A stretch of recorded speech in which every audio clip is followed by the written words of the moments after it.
జూబ్లీహిల్స్ ఉప ఎన్నిక చివరి దశకు చేరుకుంది. గత 2 వారాలుగా ఉత్కంఠభరితంగా సాగిన ఎన్నికల ప్రచారం ముగియడంతో ప్రాంతం ఇప్పుడు నిశ్శబ్దంగా మారింది. ఇక ఎలక్షన్ అధికారులు కూడా రేపు జరగనున్న పోలింగ్ ఏర్పాట్లలో బిజీగా ఉన్నారు. పోలింగ్కు సంబంధించిన అన్ని ఏర్పాట్లు పూర్తయ్యాయని district election officer GHMC commissioner RV Karnan తెలిపారు. రేపు నవంబర్ 11వ తారీఖున ఉదయం 7 గంటల నుండి సాయంత్రం 6 గంటల వరకు జూబ్లీహిల్స్ ఉప ఎన్నిక పోలింగ్ జరగనుంది. ఈ ఎన్నికల్లో జూబ్లీహిల్స్ ప్రజలు ఏ పార్టీకి పట్టం కట్టనున్నారనేది నవంబర్ 14వ తారీఖున జరిగే ఓట్ల లెక్కింపులో తేలనుంది. ఈ ఉప ఎన్నికల్లో 58 మంది అభ్యర్థులు పోటీ పడుతున్నారు.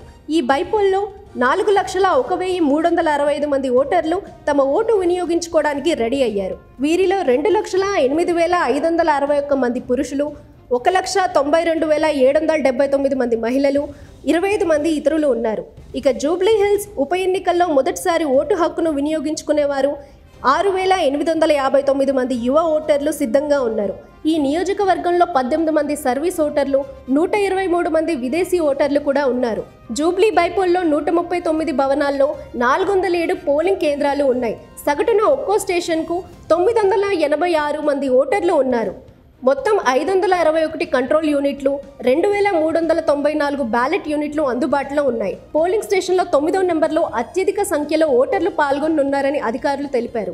ఈ పోలింగ్ స్టేషన్లో 1,233 మంది ఓటర్లు ఉన్నట్లు పేర్కొన్నారు. ఇక అత్యల్పంగా స్టేషన్ నెంబర్ 263లో 540 ఓటర్లు ఉన్నట్లు గుర్తించినట్లు వెల్లడించారు. 11 పోలింగ్ స్టేషన్లో 1,200 కంటే ఎక్కువ మంది ఓటర్లు ఉన్నట్టు అధికారులు గుర్తించారు.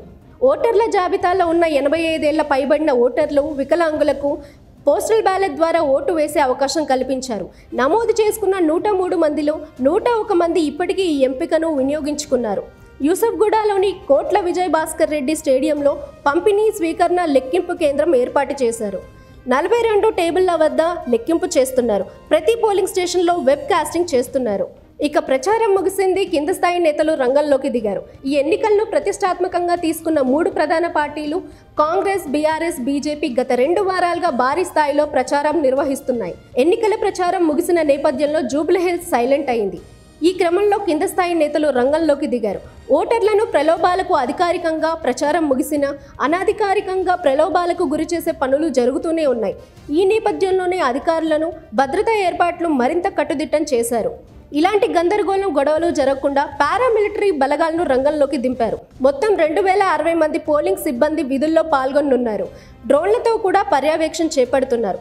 అదనంగా జీహెచ్ఎంసీ కార్యాలయంలో కంట్రోల్ రూమ్ ఏర్పాటు చేసి పరిస్థితులను ఎప్పటికప్పుడు పర్యవేక్షిస్తున్నారు.